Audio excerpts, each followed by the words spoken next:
네, 우리는 서로에게 축복하며 축하하는 인사와 이야기들을 하는 것을 좋아하고 또 듣기도 좋아합니다. 아름답고 고운 말을 사용할 필요가 있죠. 우리의 말에는 힘이 있기 때문에 그렇습니다. 그래서 사람들에게 긍정적인 말, 좋은 말을 하라고도 얘기합니다.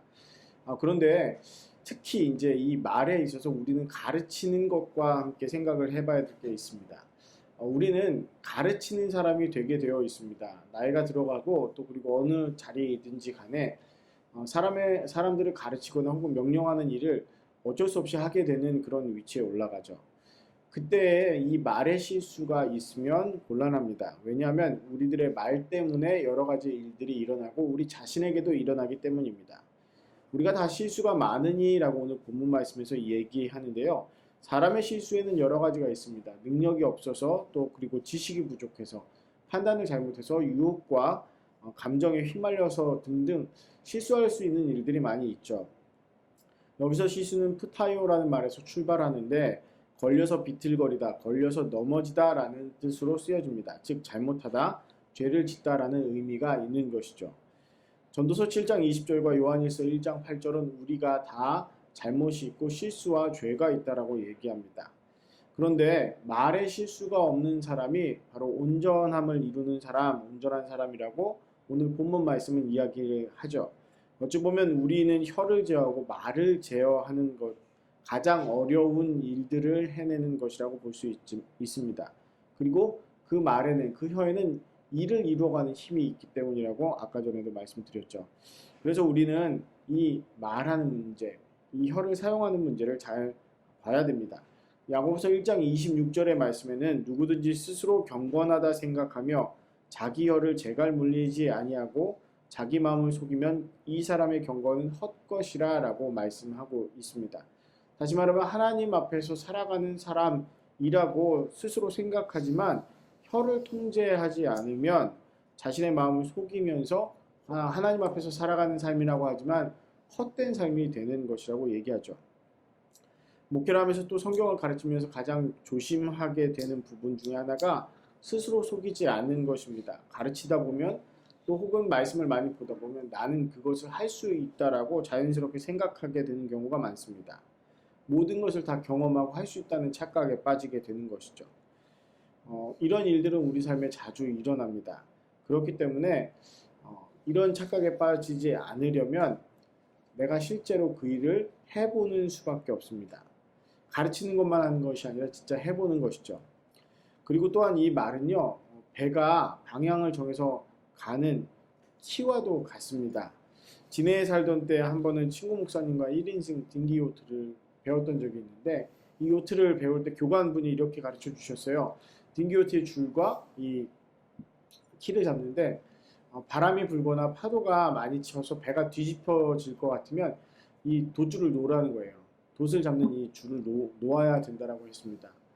그리고 키는 꼭 잡고 있으라고 얘기했습니다. 왜냐하면 키를 잡고 있어야지 이제 그 바람의 영향을 덜 받고 파도 방향으로 이제 키를 잡고 있어야지 이 파도를 넘어갈 수 있다는 것이죠. 영화를 보면 폭풍우 치는 바다에 옛날 범선이 이렇게 가다가 키를 놓치게 되면 엄청나게 이 배가 요동치고 흔들리는 장면이 나옵니다. 그리고 키가 마구 돌아가죠. 그 키를 잡고 파도를 향해서 가야지만 바로 그 폭풍우를 지나서 뚫고 나갈 수 있고 배는 목적지에 갈 수 있게 되는 장면들이 있습니다. 혀는 이렇게 삶의 목적지와 또 그리고 방향을 정해주는 힘이 있습니다. 삶을 살아가면서 우리는 많은 일들을 만납니다. 거친 파도와도 같은 일들, 또 그리고 넘어서기 힘든 장애물과도 같은 일들을 만납니다. 때때로 숨을 돌리는 것도 필요하지만 결국은 그것을 다 넘어가야 될, 또 그리고 도전해야 될 일들이죠. 내가 정해한 방향, 또 그리고 가야 할 목표를 다시금 내 말로 표현하는 것이죠. 그 말에는 원함과 진심이 담겨 있습니다. 그 마음에 담겨 있는 것이 말로 나타나는 것이죠.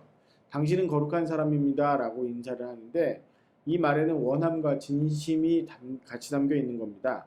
교회에 지체된 사람들을 성도라고 부르는데 이 성도라는 말이 거룩한 사람이란 뜻입니다. 하나님께서 내가 거룩하니 너희도 거룩하라 라고 말씀하셨죠. 그리고 거룩한 사람이라고 먼저 불러주셨습니다. 하나님의 진심이 바로 그 말씀 안에 있죠.